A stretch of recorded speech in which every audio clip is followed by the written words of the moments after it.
Aku tidak pernah membayangkan bahwa rumah yang terasa hangat setiap pagi akan menjadi tempat di mana aku paling sering belajar menelan luka dalam diam. Namaku Suci. 4 tahun aku menikah dengan Adimas dan tinggal bersama ibu mertuaku, Ratna. Setiap pagi aku bangun lebih awal, menyiapkan teh hangat, kopi, dan sarapan.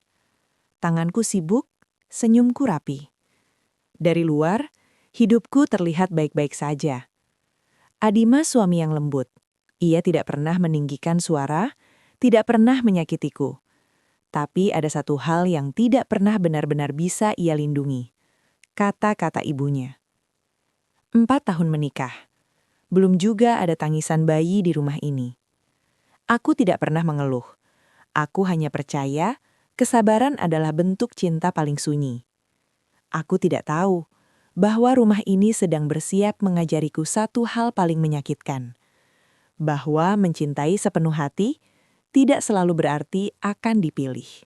Aku selalu bangun sebelum matahari benar-benar muncul. Jam dinding baru menunjukkan pukul 4 lewat sedikit ketika kakiku sudah menjejak lantai dapur. Udara masih dingin, dan rumah ini terasa sunyi. Sunyi yang sudah sangat kukenal. Aku menyalakan lampu kecil di sudut ruangan, lalu menyiapkan teko untuk merebus air. Setiap pagi selalu dimulai seperti ini. Aku membuat teh hangat untuk Ibu Ratna, ibu mertuaku. Kopi hitam tanpa gula untuk Adimas, suamiku. Sarapan sederhana, kadang telur dadar, kadang tumis sayur. Aku sesuaikan dengan apa yang ada di kulkas. Tidak pernah berlebihan. Aku percaya, hidup yang tenang tidak perlu terlalu banyak bumbu. Namaku Suci. 4 tahun lalu, aku menikah dengan Adimas dan pindah ke rumah ini, rumah peninggalan ayahnya. Tidak besar, tapi cukup untuk 3 orang. Dindingnya menyimpan banyak kenangan. Sebagian bukan milikku. Aku masuk ke rumah ini bukan sebagai anak kandung, tapi sebagai menantu. Dan sejak hari pertama, aku tahu posisiku harus dijaga. Aku menata meja makan pelan-pelan, memastikan semuanya rapi. Sendok sejajar, cangkir menghadap arah yang sama. Kebiasaan kecil yang kupelajari sendiri, karena aku tahu kerapian seringkali dianggap sebagai cermin kepribadian. Tak lama kemudian, langkah kaki terdengar dari arah kamar. Adimas muncul lebih dulu. Rambutnya masih sedikit berantakan, tapi senyumnya selalu sama seperti dulu. Hangat, menenangkan. Ia menghampiriku dan menyentuh pundakku pelan. "Bangun kepagian lagi," katanya. Aku tersenyum. "Biasa." Ia duduk menyeruput kopi yang kusediakan. "Makasih ya." Adimas tidak pernah lupa mengucapkan terima kasih. Hal kecil tapi cukup membuatku bertahan sejauh ini. Ia bukan suami yang kasar. Ia tidak pernah menyakitiku dengan tangan. Bahkan dengan kata-kata, ia selalu berhati-hati. Jika hidup hanya tentang kami berdua, mungkin aku akan menyebut diriku perempuan yang paling beruntung.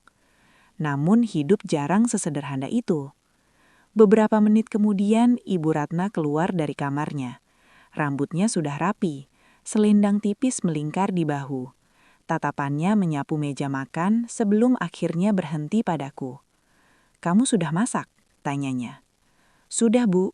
Ini tehnya masih hangat," jawabku sambil mendorong cangkir ke arahnya. Ia duduk, mengangguk sedikit. Tidak tersenyum, tapi juga tidak terlihat tidak suka. Itu sudah cukup bagiku. Kami makan dalam keheningan yang sopan. Suara sendok beradu dengan piring terdengar jelas. Aku fokus pada piringku, tapi aku selalu peka pada perubahan udara. Pada momen ketika keheningan itu bukan lagi sekedar diam. Dan seperti biasa, momen itu datang.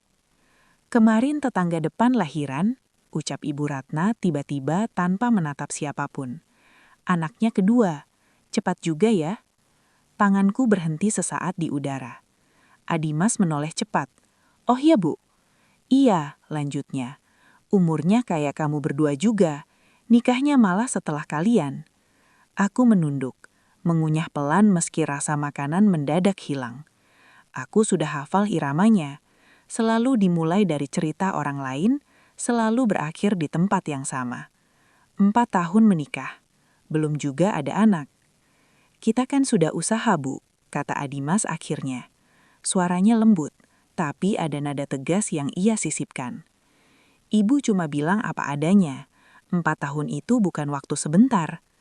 Kalimat itu melayang di udara. Tidak keras, tidak kasar, tapi tepat mengenai sasaran. Aku menarik nafas pelan. Insya Allah kalau sudah waktunya, Bu. Saya yakin Allah kasih yang terbaik. Ibu Ratna menatapku sebentar. Tatapan yang sulit kubaca. Lalu ia mengalihkan pandangan, seolah pembicaraan itu sudah cukup. Adimas menggenggam tanganku di bawah meja. Pelan, seolah ingin bilang, aku di sini. Aku tersenyum kecil padanya. Setelah sarapan, Adimas bersiap berangkat kerja. Seperti biasa, sebelum keluar rumah, ia mendekat, menyentuh pundakku. Jangan dipikirin omongan ibu ya, katanya pelan.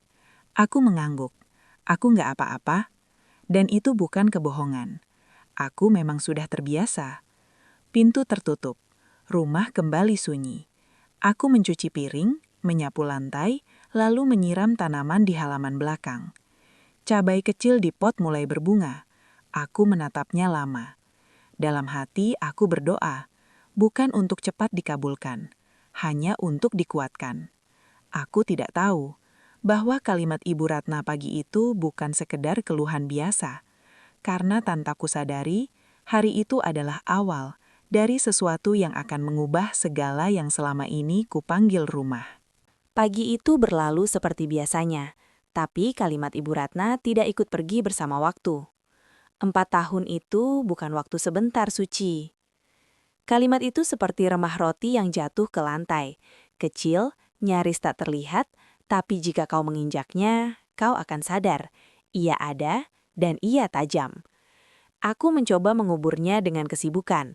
Setelah Adimas berangkat kerja, aku menyapu ruang tamu, mengepel lantai, lalu menata ulang rak piring yang sebenarnya sudah rapi.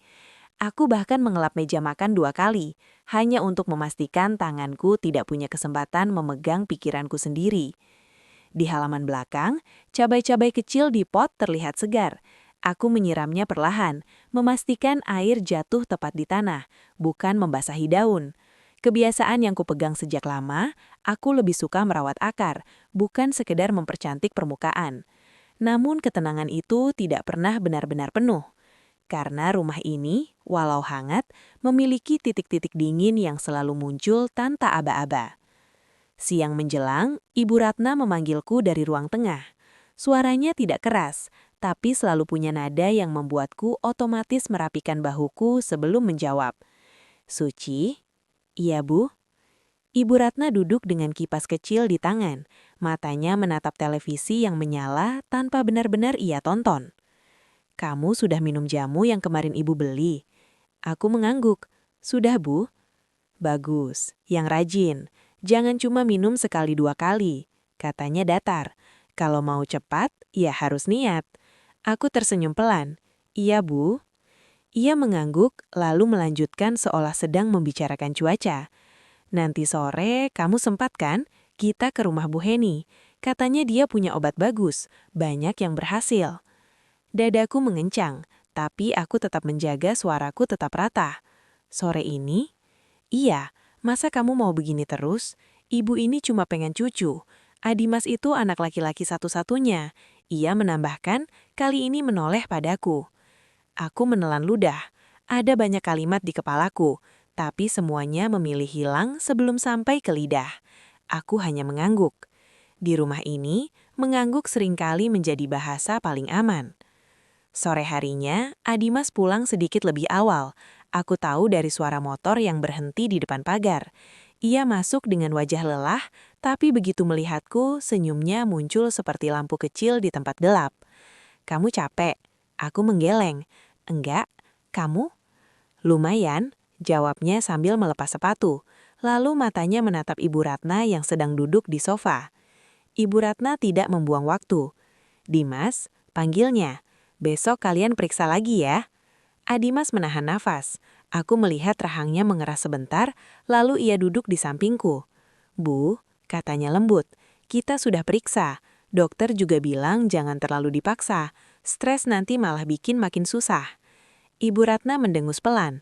Stres? Stres itu karena kalian kebanyakan alasan. Aku menunduk. Aku tidak ingin Adimas bertengkar. Setiap kali ia membela aku, ada rasa hangat.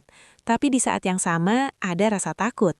Takut pembelaannya justru membuatku makin dianggap masalah. Adimas menoleh ke arahku, lalu kembali pada ibunya. Suci itu sudah usaha, Bu. Kita sudah usaha. Ia mengulang pelan, seolah menahan amarah supaya tetap menjadi kalimat. Ibu Ratna menatapku dari ujung ke ujung, lalu berkata dengan nada seakan menimbang barang di pasar. Ya, kalau memang dari awalnya ada, pasti sudah ada hasilnya. Kalimat itu masuk seperti jarum. Aku tersenyum tipis agar wajahku tidak runtuh. Adimas langsung berdiri. Bu, jangan ngomong kayak gitu. Suasana berubah. Udara di ruang tamu seperti menegang. Televisi masih menyala, tapi suaranya terdengar jauh. Ibu Ratna menatap Adimas lama, seolah sedang menguji batas sabarnya. Ibu cuma bicara kenyataan, jangan baper, ini demi keluarga. Adimas tidak menjawab. Ia mengusap wajahnya, lalu menoleh padaku. Ada rasa bersalah di matanya, bukan karena ia menyakitiku, tapi karena ia sadar ia tidak bisa memindahkan dunia agar aku tidak terluka. Malam itu, setelah makan, aku dan Adimas masuk kamar lebih cepat. Ia duduk di tepi ranjang, menatap lantai, lalu berkata pelan, "Maaf ya." Aku menggeleng cepat. "Jangan minta maaf, aku nggak apa-apa." Itu kalimat yang paling sering keluar dari mulutku. Padahal aku tahu, aku selalu apa-apa. Adimas menggenggam tanganku. "Aku sayang kamu, Ci. Aku nggak mau kamu ngerasa sendirian di rumah ini." Aku menatapnya. Untuk sesaat, aku ingin menangis. Tapi aku menahan karena aku takut air mata akan membuatku terlihat lemah. Dan di rumah ini, kelemahan sering dianggap sebagai kesalahan. Aku hanya mengangguk. Di luar rumah ini, angin malam menggoyangkan gorden pelan. Rumah ini tampak damai, seperti tidak pernah ada kata-kata yang melukai. Seperti tidak pernah ada kalimat yang membuat seorang perempuan merasa dirinya kurang. Aku memejamkan mata, memaksa pikiranku tenang. Aku tidak tahu bahwa di luar rumah ini, di jalan-jalan yang pernah menyimpan masa kecil Adimas, masa lalu sedang berjalan pulang. Aku tidak tahu apa-apa hari itu. Aku menjalani pagi seperti biasa, menyapu halaman, menjemur pakaian, dan menata dapur agar tetap api. Tidak ada firasat aneh. Tidak ada dada yang berdebar tanpa sebab. Jika ada yang bertanya padaku saat itu, aku akan menjawab dengan jujur. Hidupku sedang tenang. Aku tidak tahu bahwa di waktu yang sama, seseorang dari masa lalu Adimas sedang menginjakan kaki kembali di kota ini. Namanya Putri.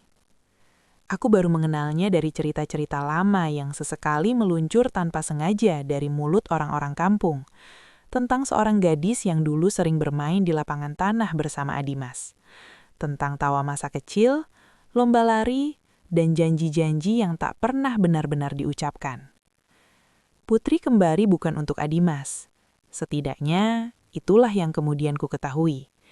Ia pulang karena urusan keluarga. Kota kecil ini adalah tempat kelahirannya, tempat yang lama ia tinggalkan. Bertahun-tahun berlalu, dan wajah-wajah lama kini terasa asing baginya. Namun, nostalgia punya cara sendiri untuk menuntun langkah.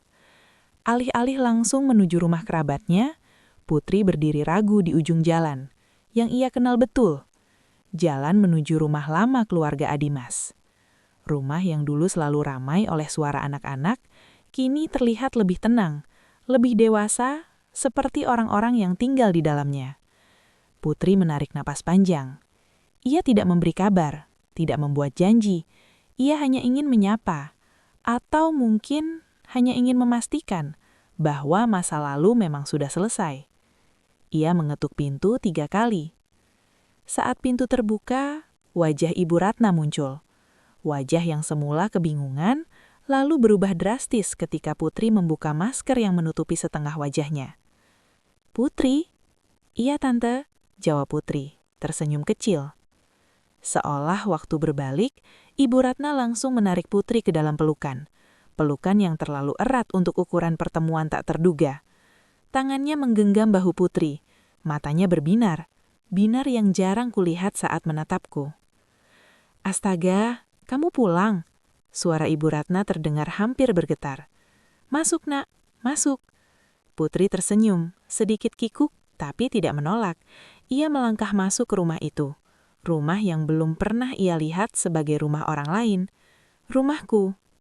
Mereka duduk di ruang tamu. Ibu Ratna menyuguhkan teh hangat dan kue sisa sore. Percakapan mengalir cepat, seperti dua orang yang hanya terpisah oleh waktu, bukan jarak. Tentang masa kecil, tentang sekolah, tentang orang-orang kampung yang kini menikah dan punya anak. Putri memperhatikan satu hal yang terasa ganjil. Tidak ada suara anak kecil. Tidak ada suara perempuan lain. "Tante sekarang tinggal bertiga?" tanyanya hati-hati. "Iya, sama Adimas dan istrinya." "Istrinya?" Putri mengulang, sedikit terkejut. Ibu Ratna senyum. Senyum yang aneh. "Sudah 4 tahun menikah." 4 tahun. Putri terdiam sesaat. Bukan karena cemburu. Setidaknya itulah yang ia yakini. Tapi karena ia tidak menyangka waktu berlalu sejauh itu. "Namanya siapa, Tante?" tanya Putri akhirnya. "Suci, anak kampung sebelah."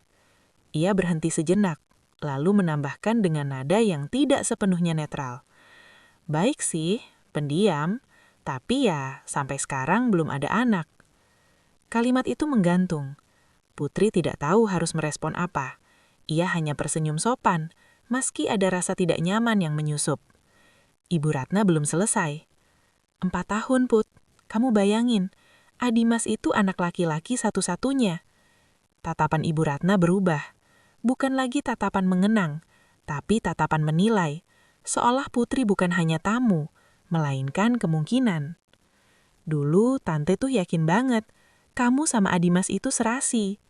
Putri tertawa kecil, mencoba mencairkan suasana. "Ah Tante, itu kan dulu. Kita masih kecil." "Iya, dulu," ulang Ibu Ratna.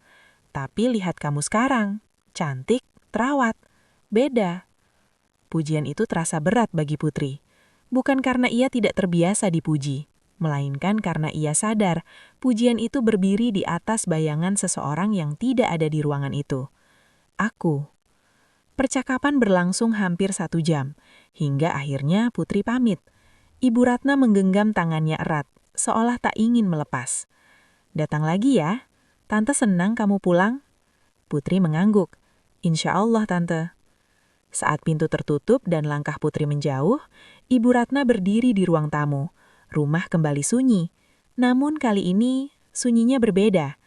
Ia menatap pintu lama-lama, lalu berkata lirih, pada dirinya sendiri atau mungkin pada takdir. "Andai dulu, kamu tidak pergi." Aku tidak mendengar kalimat itu. Tapi sejak hari itu, sesuatu di rumah kami perlahan mulai bergeser. Aku tidak berada di rumah ketika percakapan itu terjadi. Aku baru mengetahuinya belakangan, dari potongan kalimat, dari nada yang berubah, dari sikap yang mendadak terasa berbeda. Tapi, meski aku tidak mendengarnya secara langsung, aku bisa merasakan jejaknya, seperti bau asap yang tertinggal lama setelah api dipadamkan. Hari itu aku sedang ke rumah Bu Heni, menepati ajakan Ibu Ratna. Aku duduk mendengarkan saran-saran yang sudah terlalu sering kudengar, tentang jamu, tentang pantangan, tentang harapan yang harus lebih diniatkan. Aku mengangguk, tersenyum, lalu pamit dengan kalimat terima kasih yang terasa ringan di mulut, tapi berat di dada. Ketika aku kembali, rumah terlihat biasa saja, terlalu biasa malah. Namun, percakapan itu, percakapan yang menghakimiku tanpa kehadiranku, sudah lebih dulu terjadi. Putri kembali datang sore itu, tidak memberi kabar, tidak mengetuk dengan ragu seperti kunjungan pertamanya. Kali ini, langkahnya lebih mantap, dan Ibu Ratna menyambutnya seperti seseorang yang sudah lama ditunggu. Mereka duduk di ruang tamu, teh hangat kembali tersaji, kue-kue kecil kembali tersusun rapi. seolah rumah ini memang menyiapkan tempat khusus untuk tamu tertentu. "Akhirnya kamu datang lagi?" kata Ibu Ratna dengan senyum lebar. "Tante pikir kamu sudah keburu sibuk." Putri tersenyum. "Kebetulan lewat, Tante." Percakapan dimulai ringan, tentang cuaca, tentang kota yang kini lebih ramai, tentang pekerjaan Putri yang katanya cukup mapan. Ibu Ratna mendengarkan dengan mata berbinar, sesekali mengangguk puas. "Kamu kelihatan sehat," katanya. "Wajahmu bersih, auranya beda." Putri tertawa kecil. "Tante bisa saja?" Ibu Ratna menggeleng pelan. "Bukan bisa saja, Put. Ibu ini sudah tua, Put. Lihat orang itu pakai rasa." Kalimat itu menjadi jembatan, dari pujian menuju perbandingan. "Beda sama Suci," lanjutnya, seolah nama itu tidak memiliki perasaan. "Anaknya pendiam, terlalu lembut. Kadang ibu bingung, apa dia terlalu banyak mikir?" Putri terdiam sejenak. Ia mengangkat cangkir tehnya, menyesap perlahan. "Mbak Suci kelihatannya baik, Tante." "Baik, iya, tapi baik itu tidak selalu cukup." Kalimat itu jatuh pelan, namun tegas. 4 tahun menikah, belum juga ada kabar. Ibu ini cuma ingin lihat Adimas punya keturunan. Kamu tahu sendiri, dia anak laki-laki satu-satunya. Putri mengangguk pelan. Ia tidak menyela, tidak membantah. Ia hanya mendengarkan. Ibu Ratna melanjutkan, suaranya kini lebih jujur, atau mungkin lebih berani. "Suci itu terlalu sensitif, sedikit capek, sakit kepala. Sedikit ditegur, diam. Ibu ini kadang bingung, apa dia kuat jadi ibu?" Pertanyaan itu bukan untuk dijawab, pertanyaan itu untuk ditanamkan. Putri menurunkan cangkirnya. "Tapi kan belum tentu salah Mbak Suci, Tante." Ibu Ratna senyum tipis, senyum orang yang merasa lebih tahu. "Ibu ini tidak menyalahkan," katanya. "Ibu cuma melihat kenyataan." Tatapannya beralih pada Putri, tatapan yang pelan-pelan berubah. Tidak lagi sekadar nostalgia, tapi kalkulasi.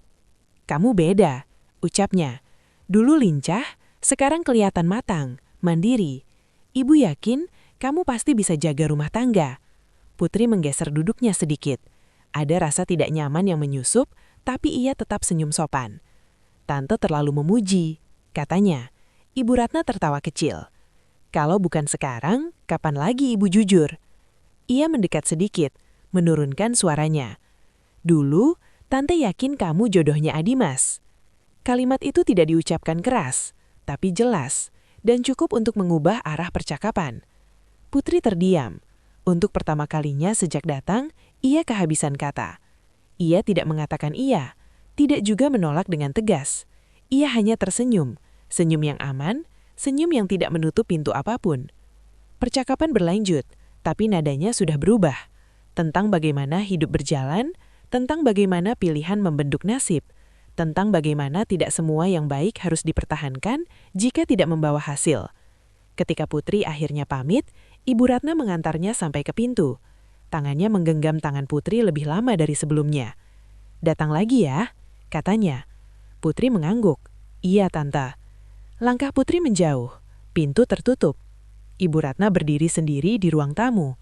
Teh sudah dingin, televisi masih bernyala tanpa suara. Ia menatap pintu lama-lama, lalu berkata lirih, seolah menyesali waktu. "Andai dulu kamu tidak pergi." Aku tidak berada di sana. Tapi sejak hari itu, aku mulai merasakan bahwa rumah ini tidak lagi sepenuhnya tempatku pulang. Aku tahu ada yang berbeda sejak pagi. Bukan dari udara, bukan dari cahaya. Tapi dari cara Ibu Ratna mondar-mandir di dapur lebih sering dari biasanya. Dari cara ia memeriksa jam berkali-kali, lalu kembali merapikan selendang di bahunya. Dari senyum kecil yang muncul, senyum yang jarang ia berikan pada hari-hari biasa. "Suci?" panggilnya. "Hari ini masak yang agak banyak ya?" Aku menoleh. "Ada tamu, Bu?" "Iya," jawabnya singkat.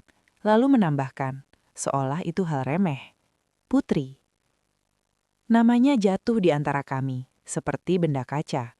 Tidak pecah, tapi cukup membuatku berhenti sejenak. Aku mengangguk. "Baik, Bu."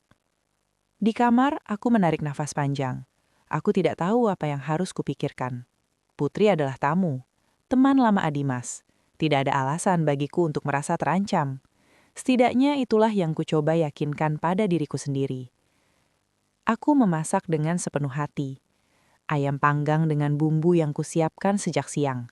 Tumis sayur sederhana. Sambal yang kutakar pelan agar tidak terlalu pedas. Aku mencicipi satu persatu, memastikan rasanya seimbang. Aku ingin tamu yang datang merasa dihargai, siapapun dia. Menjelang maghrib, suara motor berhenti di depan pagar. Adimas pulang. Aku mendengar langkahnya. Lalu suaranya dari ruang tamu. "Bu, Putri sudah sampai?" "Sebentar lagi," jawab Ibu Ratna cepat. Nada itu, aku mengenalnya. Aku mengatur nafas, merapikan jilbab, lalu kembali ke dapur. Ketika bel berbunyi, jantungku berdetak sedikit lebih cepat dari biasanya. Pintu dibuka. Aku mendengar suara tawa. Tawa Adimas yang jarang kudengar belakangan ini. Tawa lepas, tanpa beban. "Putri, ya ampun, kamu berubah banget." Suara Adimas terdengar hangat. Aku melangkah pelan ke ambang pintu dapur. Putri berdiri di sana. Rapi, sederhana, tapi terlihat percaya diri. Senyumnya tulus. Matanya menatap Adimas penuh nostalgia. Dan sebelum aku sempat mendekat, tubuh mereka bergerak, memeluk. Pelukan itu tidak singkat, tidak tergesa. Pelukan dua orang yang merasa kembali ke masa yang aman. Aku berhenti melangkah. Ibu Ratna tersenyum lebar, nyaris berbinar. "Masuk, Nak, masuk." Aku menunggu. Detik berlalu. Adimas dan Putri tertawa kecil, saling bertanya kabar. Tentang pekerjaan, tentang kota, tentang hal-hal yang tidak ku ketahui. Ia lupa satu hal. Aku. Aku berdiri beberapa langkah dari mereka, di dekat meja makan. Tangan kananku mencengkeram ujung celemek. Aku menunggu. 1 detik, 2 detik, 3. Akhirnya aku melangkah maju. "Silahkan masuk, Mbak Putri," kataku. Suaraku tenang. "Makanannya sebentar lagi siap." Adimas tersentak. Wajahnya berubah. Ada rasa malu yang cepat ia sembunyikan. "Oh iya, Put, ini istriku," katanya tergesa. "Suci." Putri menoleh padaku, tersenyum sopan. "Halo Mbak Suci, maaf ya tadi terlalu senang ketemu Adimas." "Tidak apa-apa, selamat datang." Kami duduk di meja makan. Aku menyajikan makanan satu persatu. Ibu Ratna duduk paling tegak. Adimas di sebelah Putri. Aku di seberangnya. "Ini masakan Suci," kata Adimas sambil tersenyum bangga. "Dia masak dari sore." Putri mencicipi. "Enak banget sih," katanya. "Rasanya pas." Aku hampir tersenyum lebih lebar, hingga suara Ibu Ratna memotong. "Ya memang seharusnya. Orang kampung mah biasanya jago masak. Lagian juga belum repot, belum ada anak." Sendokku berhenti di udara. Ruangan mendadak sunyi. Putri membeku. Adimas menoleh cepat ke ibunya. Wajahnya memerah. "Bu, jangan begitu," katanya tegas. Aku menarik nafas pelan, lalu tersenyum. Senyum yang sudah sering kulatih. "Tidak apa-apa, Mas," kataku lembut. "Ibu cuma bercanda." Ibu Ratna mendengus kecil, lalu tertawa seolah tidak ada apa-apa. Ibu cuma jujur. Makan malam berlanjut. Percakapan berputar pada cerita-cerita lama Adimas dan Putri. Mereka tertawa mengenang masa kecil. Aku mendengarkan. Sesekali Adimas menoleh dan menyentuh tanganku sebentar. Sentuhan kecil yang cepat hilang. Aku mengangguk. Aku menyenyum. Aku hadir. Tapi aku tahu aku tidak benar-benar di sana. Ketika Putri pamit, Ibu Ratna tampak paling berat melepas. "Datang lagi ya," katanya. Putri mengangguk. "Insya Allah, Tante." Pintu tertutup. Rumah kembali sunyi. Aku membereskan piring di dapur. Tanganku bergerak otomatis. Adimas berdiri di ambang pintu. Ingin membantu, lalu mengurungkan niat. "Kamu marah?" tanyanya pelan. Aku menggeleng. "Enggak." Dan itu setengah benar. Karena aku tidak marah. Aku hanya merasa bergeser. Aku menatap pantulan wajahku di kaca lemari dapur. Senyum kecil masih ada di sana. Tapi untuk pertama kalinya, senyum itu terasa asing bahkan bagi diriku sendiri. Sejak malam itu, Putri tidak lagi datang sebagai tamu. Ia datang sebagai kebiasaan. Awalnya hanya sekali 2 kali dalam seminggu, Datang sore hari, membawa kotak makanan atau kue kecil yang dibungkus rapi. Ibu Ratna selalu menyambutnya dengan wajah yang berbeda, lebih hidup, lebih ringan. Rumah ini seperti mendapatkan nafas baru setiap kali Putri melangkah masuk. Putri datang, kata Ibu Ratna suatu sore, seolah mengumumkan kabar baik. Aku mengangguk, menyimpan piring yang baru saja kucuci. Iya, Bu. Putri masuk dengan senyum lebar.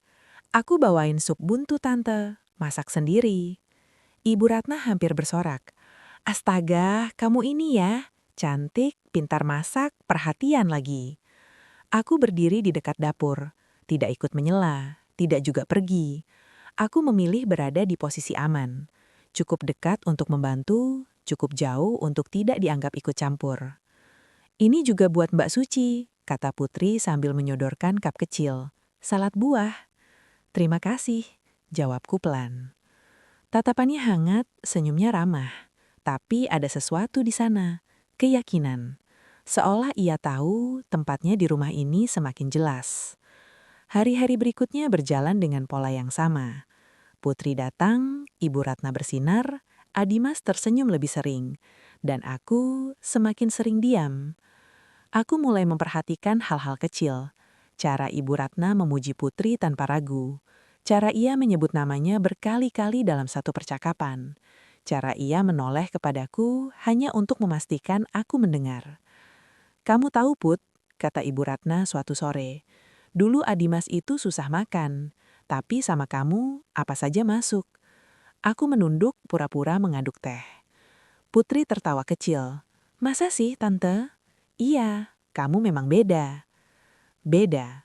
Kata itu seperti pisau kecil yang tidak pernah menusuk dalam-dalam, tapi selalu tepat di tempat yang sama. Adimas pulang semakin malam. Awalnya 1-2 kali, lalu menjadi sering. Katanya ada rapat mendadak, katanya ada urusan kantor. Aku tidak pernah membantah. Aku tidak ingin menjadi istri yang mengekang. Aku percaya padanya. Atau setidaknya aku memilih untuk percaya. Namun kota kecil ini tidak pernah sepi dari cerita. Suatu sore saat aku sedang menyapu teras, Bu Sari, tetangga depan, menyapaku. Suci, katanya hati-hati. Kemarin aku lihat Mas Adimas di kafe dekat pusat kota. Aku berhenti menyapu. Oh ya? Iya, sama seorang perempuan. Cantik, rambutnya panjang. Mereka kelihatan akrab. Aku tersenyum. Mungkin rekan kerja. Bu Sari mengangguk cepat. Iya, mungkin. Kata mungkin itu menggantung lama setelah ia pergi. Malamnya, Adimas pulang. Seperti biasa ia mencium keningku, mengusap kepalaku. Kamu capek? Tanyanya. Sedikit, jawabku jujur. Ia tersenyum. Maaf ya, akhir-akhir ini sering pulang malam. Enggak apa-apa, kataku. Dan aku memang tidak menangis, tidak bertanya, tidak menuduh. Aku hanya mulai mencatat. Mencatat jam pulangnya, mencatat cara ia tersenyum saat membaca pesan, mencatat cara namaku semakin jarang disebut dalam percakapan yang ramai. Suatu malam ia tertidur lebih cepat dari biasanya. Kelelahan katanya. Aku membereskan pakaiannya yang tergantung di kursi. Kemejanya kususun rapi, hendak kumasukkan ke keranjang cucian. Saat itulah hidungku mendangkap sesuatu yang asing. Bukan bau keringat, bukan bau asap jalanan, bukan bau sabun rumah ini. Aku mendekatkan kemeja itu ke wajahku. Aroma manis, lembut, terlalu halus untuk sekadar tidak sengaja. Tanganku gemetar sedikit. Aku menurunkan kemeja itu, mencoba mengabaikan. Mungkin aku terlalu lelah, mungkin pikiranku sedang berlebihan.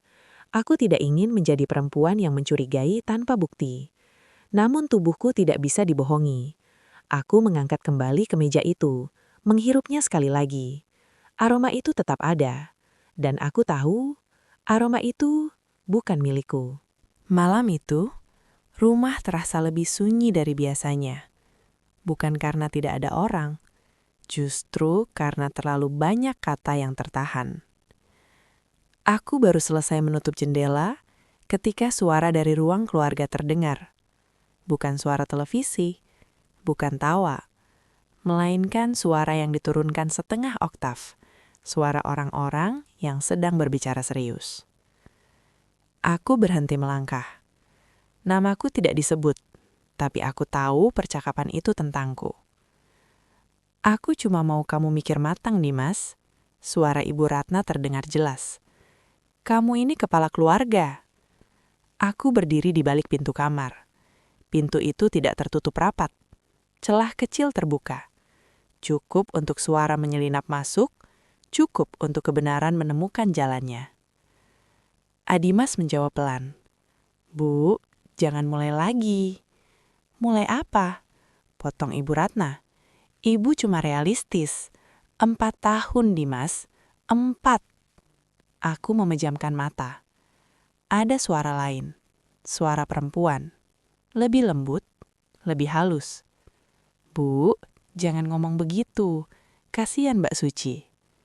Putri. Nada suaranya seperti menahan, tapi ada sesuatu yang tidak bisa kusebutkan. Ringan. Terlalu ringan untuk kalimat seberat itu. Ibu Ratna mendengus kecil. Ah, kamu ini cantik, pintar, kerjaan bagus. Jelas-jelas lebih pantas. Aku merasakan lututku melemah. Kamu nikahi saja, Putri. Lanjutnya, kini tanpa berputar. Aku yakin dia bisa kasih kamu anak. Sunyi. Sunyi yang panjang. Sunyi yang lebih kejam dari teriakan. Aku menunggu jawaban Adimas. Aku membutuhkannya.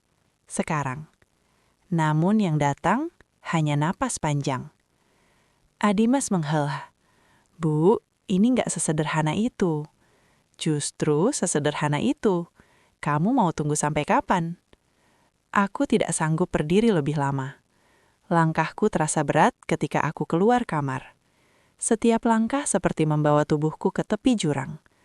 Aku berdiri di ambang ruang keluarga.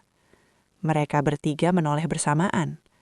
Wajah Ibu Ratna menegang, Putri terkejut, atau pura-pura terkejut. Adimas berdiri cepat, wajahnya pucat. Suci, katanya panik. Kamu dengar? Aku tersenyum. Entah bagaimana caranya, senyum itu keluar. Iya, aku dengar. Aku menatap satu persatu wajah di depanku. Wajah orang-orang yang selama ini kusebut keluarga. Lalu aku menatap Adimas, lelaki yang kucintai dengan seluruh diamku. Aku menarik napas. Mas, ucapku. Suaraku tidak bergemetar. Aku cuma mau tanya. Ruangan terasa mengecil, seolah hanya ada kami. Aku menatap matanya. Lama, dalam. Aku menatap matanya. Lama, dalam. Aku menatap matanya. Lama, dalam. Pilih siapa? Tanyaku pelan. Aku atau Putri? Pertanyaan itu menggantung di udara. Dan untuk pertama kalinya, diam Adimas terdengar lebih nyaring daripada jawaban apapun. Aku menunggu. 1 detik. 2 detik. 3. Ruangan itu seolah kehilangan udara. Jam dinding berdetak lebih keras dari biasanya. Putri menunduk, memainkan ujung jilbabnya. Ibu Ratna berdiri tegak, seperti seseorang yang sudah tahu akhir cerita. Dan Adimas diam. Diamnya bukan sekedar tidak bersuara. Diamnya adalah dinding, dingin, tegak, tak memberi celah. Aku menatap wajahnya, mencari apapun. Penolakan, pembelaan, kebingungan yang berujung pada keberanian. Apa saja. Tidak ada. Aku tersenyum kecil. Senyum yang lahir bukan dari bahagia, tapi dari kejelasan yang akhirnya datang. Mas, kataku pelan. Kalau kamu bingung nggak apa-apa. Adimas mengangkat wajah, seperti ingin berkata sesuatu. Tangannya terangkat setengah lalu jatuh lagi. Ia memijat pelipisnya, tetap tanpa jawaban. Ibu Ratna maju selangkah. Tatapannya menusuk dari atas ke bawah, seolah aku barang yang gagal uji. Nggak usah dipaksa, katanya dingin. Kamu itu seharusnya tahu diri, Suci. Aku menoleh ke arahnya. Tenang, tidak marah, tidak juga terkejut. Tahu diri? ulangku. Iya, lanjutnya tanpa ragu. Kamu sudah 4 tahun di rumah ini. Kami tunggu, kami sabar. Tapi kenyataannya apa? Kamu nggak bisa kasih keturunan. Putri mengangkat wajahnya sedikit. Bu, jangan begitu. Nada suaranya iba, terlalu rapi, terlalu terlambat. Kasian Mbak Suci, aku nggak enak kalau jadi penyebab. Aku menatapnya, lama, lalu tersenyum. Tenang, kataku, kamu bukan penyebab. Kalimat itu membuat Putri terdiam. Ibu Ratna mendengus. Dimas ini anak laki-laki satu-satunya. Masa depannya panjang. Kamu pikir sampai kapan dia harus terjebak begini? Kata terjebak kembali diucapkan. Kali ini, ia menjadi penutup. Aku menoleh ke Adimas sekali lagi. Mas, ucapku. Aku sudah dengar semuanya. Aku cuma butuh satu hal, kejujuran. Ia membuka mulut, menutupnya lagi, lalu berkata sangat pelan, nyaris tak terdengar. Aku bingung. Aku mengangguk. Cukup. Aku melangkah mundur. Jarak kecil itu terasa seperti menyeberangi benua. Aku nggak mau memaksa orang yang ragu. Aku juga nggak mau tinggal di rumah yang harus memilih antara martabat dan bertahan. Aku berbalik. Langkahku menuju kamar terasa ringan. Anehnya ringan. Seperti beban yang akhirnya diletakkan. Di kamar, aku membuka lemari. Mengambil map biru tempat kusimpan dokumen penting. KTP, buku nikah, beberapa surat yang kupikir akan kusimpan seumur hidup. Aku memasukkan pakaian secukupnya ke dalam tas. Tanganku gemetar, tapi langkahku tidak. Tidak ada yang menghalangi. Aku kembali ke ruang tamu dengan tas di bahu. Adimas berdiri di tengah ruangan, wajahnya kacau. Suci, tunggu, katanya. Kita bisa bicarakan baik-baik. Aku menatapnya. Aku sudah bicara, dari lama. Aku melangkah menuju pintu. Tanganku memegang gagang. Sebelum kubuka, aku berkata tanpa menoleh. Aku minta cerai. Kata-kata itu keluar pelan, jelas, tidak bisa ditarik kembali. Hari ini. Udara membeku, lalu suara tawa kecil terdengar. Bagus, kata Ibu Ratna lantang.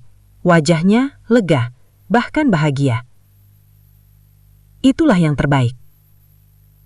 Putri menunduk, pura-pura malu, tapi sudut bibirnya naik sedikit, cukup untuk dilihat orang yang tak lagi ingin dibohongi. Aku menatapnya, lama, lalu tersenyum. Tenang, kataku, kamu bukan penyebab. Adimas menatap kami berdua, lalu ke lantai. Tidak ada perlawanan, tidak ada permintaan tinggal. Diamnya tetap sama. Aku membuka pintu. Udara malam menyentuh wajahku. Dingin, bersih. Untuk pertama kalinya setelah lama, aku bisa menarik nafas penuh. Aku melangkah keluar. Pintu tertutup di belakangku. Dan di dalam rumah itu, seseorang merasa menang. Hidupku berubah arah tanpa aba-aba. Hari-hari setelah perceraian berjalan cepat, seperti sungai yang tiba-tiba menemukan jalur baru. Aku kembali ke rumah orang tuaku dengan satu koper dan satu keputusan. Aku tidak akan kembali menjadi perempuan yang mengecil demi bertahan. Aku menata ulang hidup dari hal paling sederhana. Bangun pagi tanpa ketegangan, memasak tanpa takut komentar, dan tidur tanpa menunggu seseorang pulang larut. Tidak ada suara yang menuntut. Tidak ada tatapan yang menilai. Untuk pertama kalinya, rumah terasa benar-benar sunyi, dan sunyi itu menenangkan. Aku mulai mengikuti pelatihan UMKM di balai kota. Belajar hal-hal yang dulu tak sempat kupelajari, karena hidupku terlalu sibuk mengurus orang lain. Di sanalah aku bertemu Rahardian. Pertemuan kami tidak dramatis, tidak ada tabrakan, tidak ada tatapan panjang. Ia duduk 2 kursi dariku, rapi, tenang, dan mendengarkan dengan sungguh-sungguh. Saat aku berbicara, ia tidak memotong. Saat aku ragu, ia tidak memaksa. Rahardian hadir seperti ruang aman. Kami berbincang pelan tentang usaha kecil, tentang kegagalan yang mengajarkan, tentang hidup yang tidak selalu lurus. Ia tidak pernah bertanya soal masa laluku dengan nada mengorek. Ia hanya mendengar, dan itu cukup. Waktu berjalan, kedekatan kami tumbuh tanpa terburu-buru. Ketika ia melamarku, tidak ada janji berlebihan, hanya satu kalimat yang masih kuingat jelas. Aku tidak akan membuat hidupmu terasa sempit. Kami menikah sederhana, tanpa gemerlap, tanpa tatapan menghakimi. Tidak ada yang menanyakan kenapa ini pernikahan kedua. Tidak ada yang membandingkan. Aku mengucap janji dengan dada ringan, seperti seseorang yang akhirnya pulang ke dirinya sendiri. Beberapa bulan setelah menikah, tubuhku terasa berbeda. Aku sering pusing, telat haid, aroma tertentu membuatku mual. Aku takut berharap. Luka lama tentang keturunan masih tinggal, membuatku ragu bermimpi. Namun Rahardian menggenggam tanganku dan berkata, "Kita periksa saja, apapun hasilnya, aku di sini." Di ruang dokter, waktu seperti berhenti. "Selamat Bu Suci," kata dokter itu lembut. "Usia kehamilan sudah 5 minggu." Aku tidak langsung menangis. Aku butuh beberapa detik untuk percaya. Tanganku bergetar. Rahardian tersenyum. Senyum yang tidak pernah menuntut, hanya merayakan. "Ini hadiah untukmu. Kamu tidak kurang. Kamu hanya pernah berada di tempat yang salah." Hari-hariku kini diisi hal-hal kecil yang bermakna. Kontrol rutin, vitamin, sarapan tenang, rumah yang hangat bukan karena besar, tapi karena tidak ada tekanan. Aku sering berdiri di teras, merasakan udara pagi, menyentuh perutku yang mulai membulat, dan berpikir, aku akhirnya hidup. Sementara itu, di tempat lain, hidup Adimas berbelok ke arah sebaliknya. Ia menikah dengan Putri tak lama setelah aku pergi. Awalnya rumah mereka penuh pujian. Ratna berdiri paling depan, merasa menang. Putri tampil sempurna, rapi, wangi, yakin. Namun bulan madu cepat retak. Tidak ada kabar kehamilan. Putri boros. Belanja datang bertubi-tubi. Pengeluaran membengkak. Usaha Adimas goyah, lalu jatuh. Ratna mulai mengulang pola lama. Menekan, menyalahkan, membandingkan.